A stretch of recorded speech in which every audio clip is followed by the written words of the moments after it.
a 8 de marzo de 2026, a la opinión pública. En el marco del 8 de marzo conmemoramos la lucha de la mujer por su emancipación de las cadenas de explotación y opresión capitalista. Hablar de la emancipación de la mujer sin tomar en cuenta que México es una sociedad dividida en clases sociales, donde la burguesía es la clase dominante, es adoptar una postura subjetiva y conducir las aspiraciones de las masas trabajadoras en una dirección contraria a la que demanda la historia. La lucha de las masas trabajadoras para lograr su emancipación de la explotación y opresión capitalista es de larga data, persiste y es necesaria. Son muchas las gestas libradas por los explotados y oprimidos, entre ellas las relacionadas con la emancipación de la mujer, lucha que aún tiene de frente un trayecto sinuoso por recorrer y cadenas por destrozar, particularmente aquellas que encadenan al pueblo y a la dictadura de los capitalistas. En la actualidad, los opresores se autopresentan como amigos de las masas trabajadoras.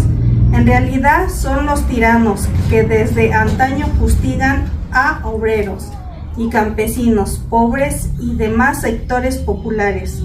En su discurso demagogo dicen que por el hecho de estar una mujer como presidenta de la República ya no existe explotación ni opresión, que existe un desarrollo compartido, una sociedad donde existen menos pobres, un gobierno que ya no reprime ni comete la desaparición forzada de personas y que en México llegaron al poder todas las mujeres.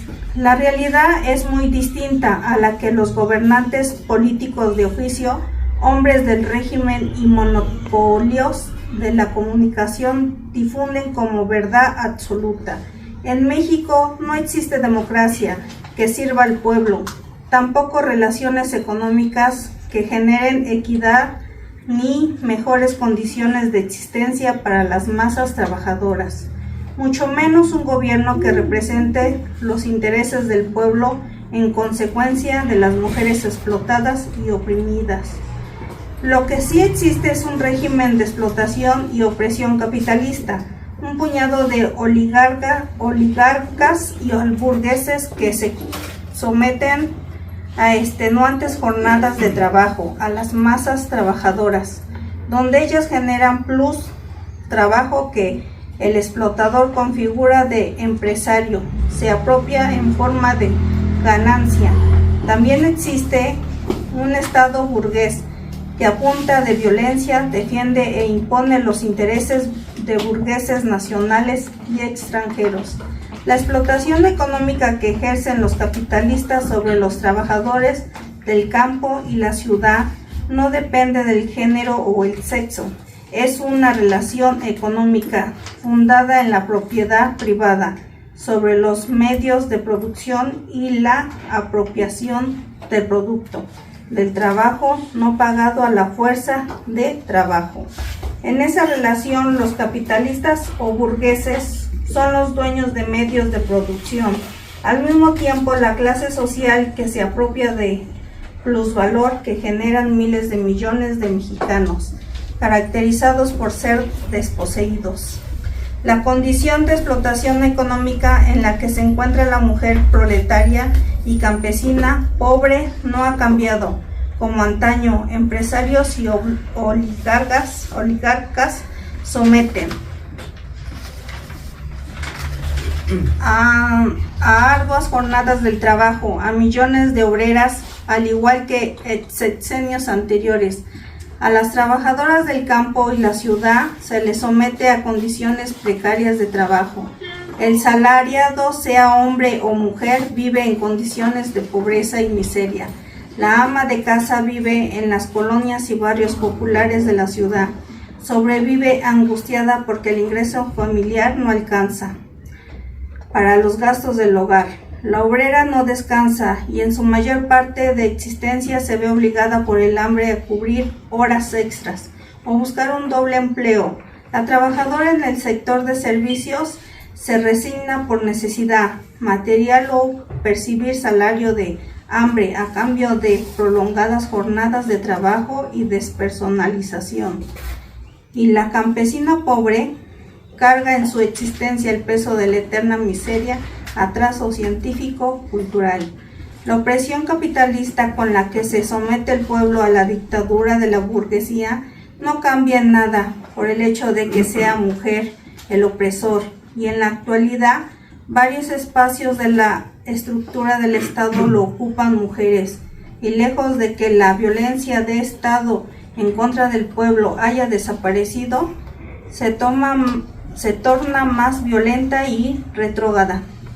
No es el sexo ni la supuesta equidad del género lo define el carácter de las relaciones de opresión. Son los intereses de clase que representan las personificaciones del poder burgués y sus administradores, los que moldean las relaciones de subordinación y dominación. Esa esencia no cambia en nada si el opresor es hombre o mujer. En la actualidad existe un cúmulo de espacios ocupados por mujeres en la estructura del Estado burgués mexicano, y por más que se diga es tiempo de mujeres, nada ha cambiado el ejercicio de la opresión que operan los gobernantes contra el pueblo. En la administración de Claudia Sheinbaum Pardo, la cantidad de víctimas de desaparición forzada ha crecido a ritmos históricos. Las madres buscadoras han sido criminalizadas, reprimidas y ejecutadas extrajudicialmente. La represión contra sectores populares va en aumento, y producto de la violencia del régimen de la cifra de viudas y huérfanos se ha disparado. La emancipación de la mujer de la explotación capitalista, la opresión burguesa y resabios feudales no se mide en asimilación de la mujer en el proceso de producción capitalista, en las filas de los cuerpos represivos, ni en el hundimiento en la ideología y costumbre capitalista. Vivir en una sociedad donde el empresario nacional y extranjero explota tanto a hombres como mujeres por igual no es emancipación, es sometimiento capitalista. Que las estructuras del Estado sean rellenadas por mujeres no es transformación, significa continuidad de la tiranía, e impulsar las ideas burguesas disfrazadas de progresismo y modernidad no es despertar la conciencia del pueblo, representa mayor alineación burguesa. La emancipación de la mujer explotada y oprimida es viable con la unidad de todo el pueblo. Por eso es necesario e ineludible organizarse de forma independiente con carácter de clase de sí y para sí, sumarse e incorporarse a la organización popular independiente que lucha por el socialismo. Es la alternativa histórica. No hacer eco a las posiciones que obstaculizan la unidad popular por sus posturas sexistas o del feminismo burgués significa no caer en la trampa de la ideología burguesa, y articular la lucha de la emancipación de la mujer con el resto de la lucha popular es avanzar a la unidad del todo el pueblo. El acto histórico de romper las relaciones de explotación y opresión capitalista no depende de criterios de género y feminismo, de luchas aisladas y desligadas de los intereses de las clases trabajadoras, tampoco de actos catárticos ni posturas reformistas. La emancipación de la mujer explotada y oprimida es igual de sus hermanos de clase, solo es posible con organización y lucha popular independiente por el socialismo.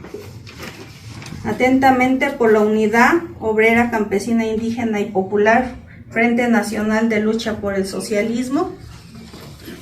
Por la liberación proletaria del campesino. ¡Venceremos! Por la liberación proletaria del campesino. ¡Venceremos!